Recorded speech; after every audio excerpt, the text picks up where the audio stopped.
Xin chào mọi người nha. Thì hôm nay mình đã làm thêm rất là nhiều. Và có những cái mẫu chỉ có là phiên bản giới hạn thôi. Coca-Cola, đối thủ của Coca-Cola, Pepsi, tái chế. Tiếp theo là mình có mua về mẫu iPhone chân mèo với thiết kế siêu xinh, đàng hoàng luôn nha, ghê chưa?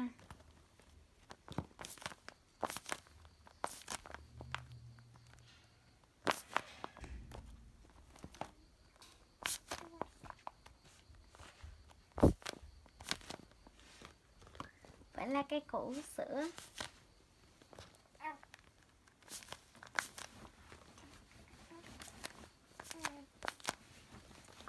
Sữa sô-cô-la thì có một người đặt hết rồi.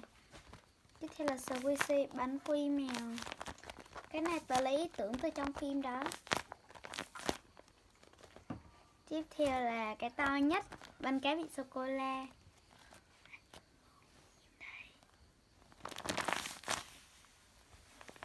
Chậm tăng cực.